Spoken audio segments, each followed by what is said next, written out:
What's going on, everybody? This is John J. Gaming on the mic, coming at you guys with another edition of the ACSA team reveals here on Maximum Football 2020. And I am excited as we get into the first of the 5 power conference teams here in Maximum Football 2020. Today we are here in part 5 covering the teams in the Atlantic Shore Conference. So guys, if you haven't done so already, please smash that like button as well as hit subscribe if you happen to be new. Also, if you haven't checked out the previous parts of the ACSA team reveals, I encourage you to check that out as well.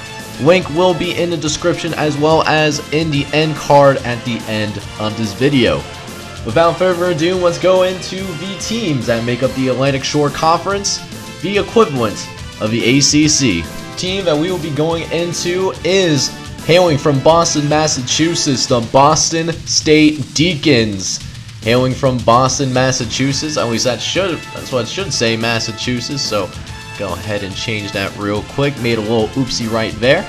But they have the red and black and are going to be replacing the Winston-Salem Demolition here in Maximum Football 2020. This is also what their uniforms are going to be looking like in the series, going to be donning the red and black. Mostly black actually for the home jerseys, and then meanwhile for the away jerseys a lot more red. Got the red pants but still the black sleeves. Couple that with a completely black helmet and that logo that's going to represent them in the Maximum Football video game. Despite being in the Power 5, this is not the most talented team on earth, however. They are led by running back Matt Vaccaro, who is a junior and does have decent speed and has very good strength for a running back, but you know, it's going to be tough running for him this season. Another couple of other notable players on this squad is senior linebacker Andre Penning as well as true freshman linebacker Ken Morgan. Will make a promising duo within that front 7. Also check out for David Medina, who is a 6'9" tight end. Yes, 6'9" with decent speed and also has good blockings. He's going to be a nightmare for opposing defenders, particularly in jump ball situations. It'll be great for Kareem Wings, who needs to really prove himself during his junior campaign. Up next, we have the Charlotte State Kings, who are coming from the city of Charlotte, but not from the typical Charlotte, North Carolina, where Michael Jordan owns one of the professional basketball teams in real life. No, this is Charlotte, Vermont, a state that surprisingly is getting a decent amount of love from the ACSA community, already with multiple squads in the state, so it'll be interesting to see how that goes for recruiting purposes. In the meantime, though, this is what their jerseys are going to be looking like. You know, got the dark purple as well as that golden yellow for the home jerseys. Then when they go on the road, this is what their uniforms are going to be looking like for this upcoming season. And then finally, here's that helmet separated by the crown, you know, to let the people know that these are kings of the football field. Or at least that's what they think. We'll see how the rest of this season goes for them. Now, to be fair, they do have a pretty talented football team. They got some guys on this roster. Most notable is Alex Mayfield, a sophomore wide receiver coming in at 6'2", with phenomenal foot speed as well. You know, so look for him to really be a burner out there in the backfield. Meanwhile, Jordan Karen is a very inexperienced run backer with great speed in his own right, and it's going to be him and Mayfield are going to be two weapons that Brett Durley is going to be able to work with, who have decent mobility, but man, does he have a cannon for an arm. This offense is certainly going to be fun to watch. Another unit to keep an eye on during the course of this season is this defensive line. They got guys like Janoris Layton, Joshua Kennard, and Dan Forrest. And while overall this is a very inexperienced squad, they certainly have room to grow, and they can certainly compete in the Atlantic Shore Conference right away. Also, another person to check out is Leonard Hutang, who's sitting at 6'3" at the tight end position, has phenomenal hands, so he seems to be a Robert Gronkowski type player, at least during his prime. Look for him to be a real harasser in opposing teams' secondaries. Up, we have Delaware at Kent University up in Kent Acres, Delaware. where we find the Colonials looking to claim their independence in the Atlantic Shore Conference. They are going to be dubbed in the blue and yellow for this series and will be replacing the Pittsburgh Mountain Lions within Maximum Football 2020.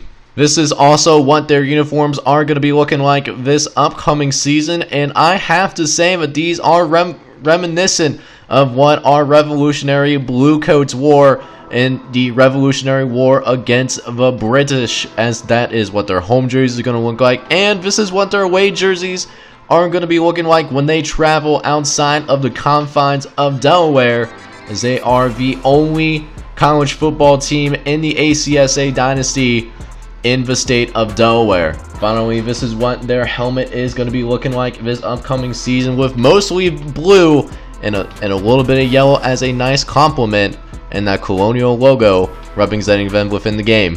As for the football team itself, watch out for dynamic duo Vic Egan, who has amazing speed to burn as well as phenomenal hands to work with. Great for Chris Moore, who not only has a good arm but also has pretty decent foot speed as well. You know, decent speed there at 60 speed, which is different than how NCAA 14 determines speed. So it's scaled a little differently, so very few guys with elite speed. Also, some guys to watch out for is guys like Irvin Fomby, who's a 6'6" tight end, can certainly be a red zone target for sophomore quarterback Chris Moore. Then we have Joe Winters as well, who can be a very, talented linebacker for sure. Very good strength. You love to see that in your linebacking core. Look to him to be a disruptor in the running game. Then we have defensive backs in Cole Hollins and Justin Smith. Both guys that are very good and going to be looking to tie up the other opposing wide receivers. Same with Vince Pipkins as well. The defensive back core as a whole is looking pretty promising, as all of these guys are only juniors and sophomores, so they'll have at least one more year to grow and develop together. Moving ourselves down to the coast of Florida, we have Florida Panhandle College in Tallahassee, Florida, and I'll tell you what, they're called the Hurricanes, and while they're not the most talented team on paper, which I'll get into later, they certainly have the personality as one, looking to have the same swagger as the old Miami Hurricanes did back in the day on 30 for 30. In the meantime, these are what their uniforms are going to be looking like, dropping the red and black, with the Miami personality, and yet at the same time wearing Florida State colors. I'm sure that's going to piss off both sides of that rivalry in real life, but this is what their home and away jerseys are going to be looking like for this upcoming season, where the helmet's going to get in the U for the Hurricanes for Florida Panhandle College University. So like I said, they certainly aren't the most talented team on paper, although they do have some couple of promising guys, both of which are on their defensive line, and Jordan Taylor and Jaron Morris, one of which is set to graduate. While Jaron Morris is a little bit undersized at 5'11", you want him to be a little bit taller. He is able to be an enforcer on the defensive line, can certainly be a run stopper for short, whereas Jordan Taylor still has room to grow. Everywhere else, it's a lot of youth throughout this roster. A lot of these better players, they're underclassmen. Very few seniors at the top of this roster. They're going to have to grow and develop quickly in order to play at a Power 5 conference kind of level. Opposite end of the coin, we have Florida Tech, home of the Techies down in Melbourne, Florida. They are they are the first team to be introduced here on Maximum Football 2020 as part of the ACSA series. That is going to be a part of the top 25 in the initial rankings, which will be dropping after all teams are revealed here in the ACSA Dynasty. As for their uniforms, they aren't very flashy with the colors at all, just liking to go with the gray and white. They're not about flashiness at Florida Tech. They're just there to play football and to win games, almost like a Bill Belichick approach. And you can see that here with their uniforms for not only the home jerseys, but the same could be said for the visiting jerseys as well. And playing football, they certainly can. They have 4 guys on their roster that could definitely declare for the NFL almost right away. First, we have defensive lineman Isaiah Bassett, who isn't very quick at all, so look to him to be on the interior to really blow up running plays week in and week out. On the opposite of the speed coin, though, we have Kentrell Johnson with speed to absolutely burn. 95 speed. One of the fastest players in the nation playing here at Florida Tech. And he's got good hands too. Look for him to be really special. Same thing with Gennard Judson. Although he doesn't necessarily have the quickness, he does have insane strength for a running back. Look for him to be a real bruiser. Finally, no offense is complete without Robert Popovich. The quarterback of this team has a cannon of an arm and has decent mobility as well. Look for them to be a dark horse to potentially not only win the conference, but potentially make some serious noise at the national level. Other players to keep an eye on is really this defensive back unit. Probably one of their best units, top to bottom, as they have 4 guys all rated at 84 with different, strengths and weaknesses, but they do a really good job of complementing each other for sure. So we'll be interested to see how that works out for this Florida Tech team. Up next, we return to the northern coast of the United States, where we find the Hanover Cadets hailing from Hanover, New Hampshire. Regardless of what academy they're going to, these guys are the men and women that will be serving our country someday. So nothing like a military academy to really, join the ACSA experience. This is what their uniforms are going to be looking like, and they have an army-like vibe to them with the blue and dark yellow, really joining them as well. This is also what their away jerseys are going to be looking like as well, going into the ACSA series. And on top of that, and then finally, here's the helmets, that full black, nothing too flashy from this military academy. And with them being a military academy, look for them to run the ball pretty often in this series, as Gerald Thompson and Jamal Fields are 2 guys that can play thunder and lightning. They're looking to pound the ball into the dirt. Meanwhile, Roy Green is not sitting too far behind him. Usually I'd be concerned with this many running backs at this top of the roster, but because they'll run the ball so much, I don't see any concerns with transferring here. Meanwhile, on the defensive side, a couple of guys to watch out for is Matt Lampkin, as well as defensive lineman Dante Thomas and linebacker Cam Norgarod. All of which guys that can come in and play right away. Not the most talented team on paper and certainly aren't very flashy, but I'll tell you what, they're going to keep things close because they're going to do their best to control the clock as much as humanly possible. Next up, we have Herbert Hoover College in Brooklyn, New York, not too far from the lines of New York City, situated in the Brooklyn borough. They go by the Old Glory, spotting that red and blue, and are going to be replacing the Miami Blaze in the Maximum Football 2020 Dynasty. These are also what their home and away jerseys are going to be looking like this upcoming season. And one thing noticeably different between this team and many other teams, they usually have their athletic logo on their helmets, but that is not the case here. They actually have their academic logos, here at Herbert Hoover, because they are very prestigious about their academics, but don't slouch on this football team either. One reason why I say that is they have a dynamic duo in Adam Marshall with elite speed as well as elite hands. Gotta pick up the intelligence just a little bit, but nothing too terribly crazy. DeForest House, though, has insane accuracy. This is a man from 60 yards out can throw it into a trash can on the very first try. He is that good. Not to be outdone, Austin Lockett is a nice complimentary receiver for DeForest House as well.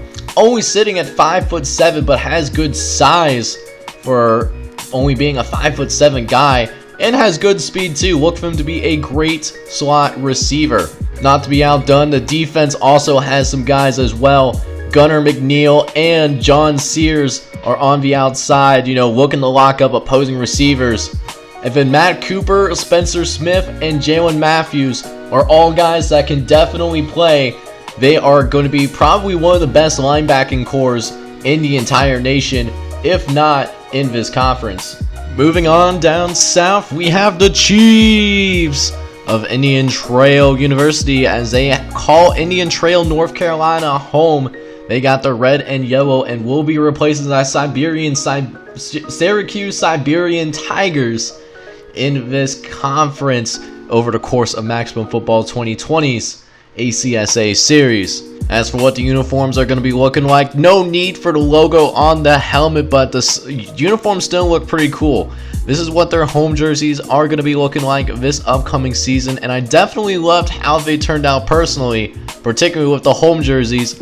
Away jerseys are looking pretty nice too, if I say so myself. Other hand, on talking about the roster makeup of this team, that is not very nice. They are going to air it out quite a bit with wide receivers Zach Caston and Colby Davis on the roster to give a little help for Malcolm Swagger. But after that, who's going to step up? Terrell Rogren is a true freshman, but in a conference that is this good, you don't want him to be your best defensive player, as a true freshman, unless they are absolute phenoms. But that may not necessarily be the case. We do have a running back duo as well in Darius Matthews and Corey Rowan, but again, that defense is definitely a concern. Look for them to be close to leading the league in points allowed this upcoming season. We have the Lebanon Aviators, hailing from Lebanon, Maine, the only college football team in this ACSA Dynasty, representing the state of Maine in the United States. They are going to be rocking the blue and orange in this dynasty and will be replacing the Virginia Defenders over the course of this series.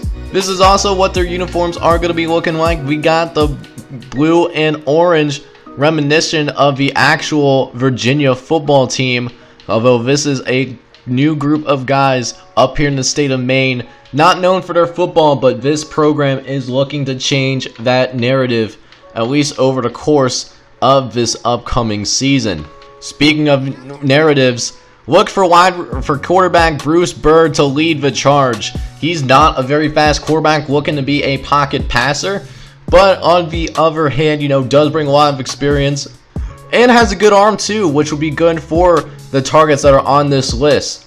What is he working with necessarily? We got Belai Evida, Tyree Bonnell, and Vince Rami, all looking to get some, all have great speed, all have good hands, and this tight end can also block too. So definitely a nice big free, really building here. At least is going to be a blessing for the next heir apparent for after Bruce Byrd does decide to graduate following this season. Other guys to watch out for is defensive back Jeff Kurtz, who does bring good experience dealing with Atlantic Shore wide receivers. Then Walt Trigg looks to be a freshman phenom on that defensive line as well. Keeping things by the Atlantic coast, we now have the University of Mid-Atlantic Crabs, who call Ocean City, Maryland home. Our first Maryland team to make it into an ACSA team reveal video. They're going to be rocking that red and green, and no surprises here. Going to be rocking that crab logo. Cue that crab lagoon in the comments down below, of course. As for the uniforms, this is what the Crabs are going to be wearing for their both home games and as well as their away games during the course of this series. Here's what their home jerseys are going to be looking like, and here's what they look like when they go on the road outside of the great state of Maryland as the sole Maryland football team on the ACSA Dynasty.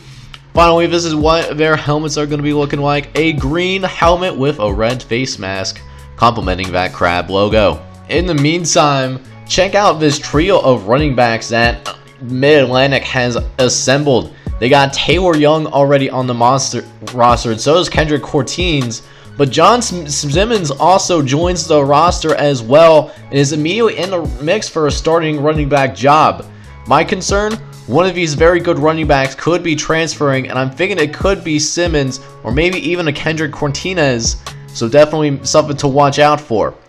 Other guys to check out is tight end Malik Wright, who at 6'6" looks like a monster that can absolutely handle anybody, both in the passing game and for run blocking. Finally, they got an experienced quarterback in Kiki Namichi, who do you love me? Because this team certainly loves this quarterback. Coming off a solid campaign, he's got good speed and a good arm to go with it as well. Keeping it in the metropolitan area, we have the Ridgewood Priests, who are one of the few teams that actually have white as his primary color. You know, white and black, you know, so you don't really see that, you know, in college football, but white is their primary color. The Ridgewood Priests call Ridgewood, New Jersey home and are going to be replacing the Durham Storm over the course of this dynasty.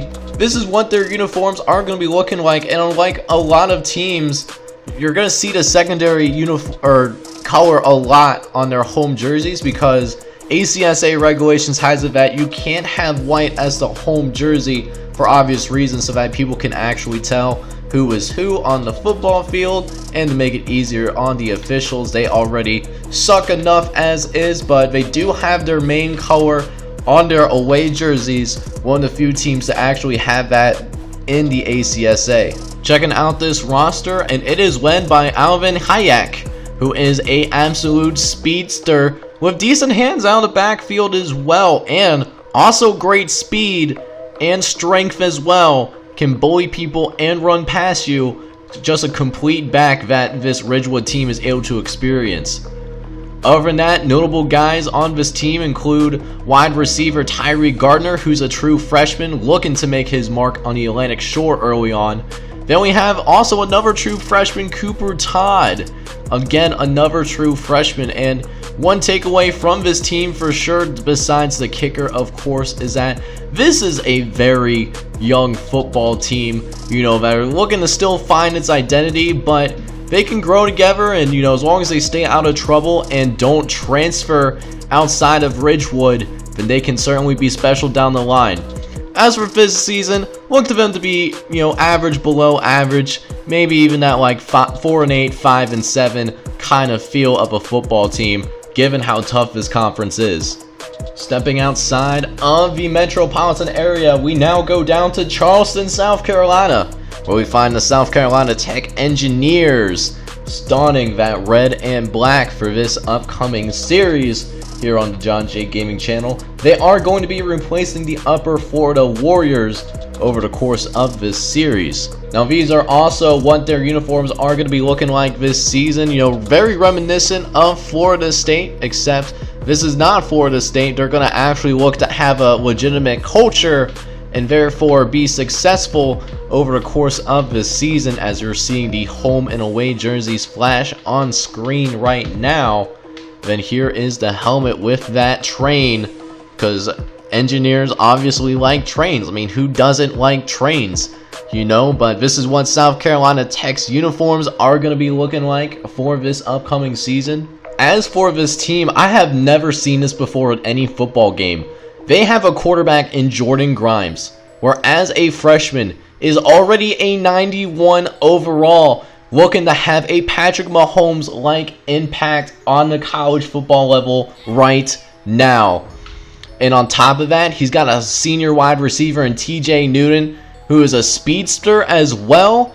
This team, just from the jump, is going to be very dangerous. And that's even before getting to guys like Corey Russo, Tremaine Mullen, and Devin Marcus. All guys that could be dangerous in their own right. Not to be outshined, this defense is not going to be too shabby either, as Shaquille Battle is a true freshman himself with amazing abilities, but also has Malcolm London on the other side, also a true freshman who is on the defensive line. Just guys filled with talent, and they're really young guys too, oddly enough. This team is certainly going to be dangerous throughout the season. Here we are in the state of Florida, and we have another Florida team to introduce. Welcome to the southeastern coast of Florida, Piranhas, calling Fort Lauderdale, Florida home. They're going to be, you know, very ocean-like vibe, like some of the Hawaiian teams out west, getting that teal and gray, as well as trying to find a fish, but of course the thumbnail is going to be different than what you see on the actual Maximum Football video game. Here are also the uniforms that they are going to be rocking, as they got the nice teal and gray, you know, uniforms for this upcoming series. I actually like how their uniforms turned out, because it's not very You know, it's not too flashy, but they are able to get the job done nonetheless. You know, I actually liked how these uniforms turned out, even though they certainly are not the most complex whatsoever. And on this team, check out the star on this football team. It's star running back Damian Ness with elite speed and even more elite strength. A guy that could run past you and can also run you over at the same time. Think of a Mark Ingram kind of player, at least in terms of that strength, using other defenders as your own blocker. That's how dangerous this guy can be. Other guys to look out for is tight end MJ Wooden, who's a true freshman, but has 87 speed for the tight end position. That's going to be really difficult for any player to deal with because of his size and athleticism. On the defensive side, however, we got defensive backs Carl Burke and Malcolm Farney, both with solid cover abilities that can do what they can, hold their own against some of the wide receivers in the Athletic Shore Conference. But these are the southeastern coast of Florida University Piranhas. Certainly not least, we have the University of Warwick Rebels in Warwick, Rhode Island, donning that red and black, and are going to be replacing the West Carolina Pride over the course of this dynasty. On top of that, this is also what their uniforms are going to be looking like this upcoming season. Something about the red and black, man, you know, with some of these teams, man. I know apparently there's a study out there that says that teams wearing red are more likely to win than teams not wearing red, you know. So we'll have to see in that ACS series if that plays, you know, into that or not, you know, just the colors that these teams are wearing. But on the meantime, this is an extremely talented football team. They got stars all across this board, more 90 plus overall guys than I can certainly count. You know, scrolling, you know, at least a good chunk down the roster, you know, guys that certainly could be stars. The biggest notable star, you know, is this defensive lineman Train Radford, as well as DB Nick Carter, who is the first player I've seen with 99 speed, an extreme rarity here on Maximum Football 2020. Other stars to check out for is Chad Voy, who's a true freshman at 94, and Tony Acey with decent mobility, but can throw it literally from end zone to end zone if he needs to. This is a team that can compete for the national championship. You know, just downright nasty what this football team looks like. So that will conclude today's episode of the ACSA team reveals, where we do go over the Atlantic Shore Conference here in part 5 of this miniature series. Next time out, we will go down south to the Big Southwest Conference, which is the Maximum Football equivalent of the Big 12. Checking out the teams that are in that Power 5 conference as well. If you enjoyed today's video, I would appreciate it if you like this video, as well as subscribe if you happen to be new and are excited about future Maximum Football content here on this YouTube channel. In addition, if you haven't checked out the previous parts, I encourage you to check those out as well, as I will have a link down in the description, as well as in one of the end card videos, you know, at the end of this video. In the meantime, I hope you guys all have a wonderful day. Take care, everybody.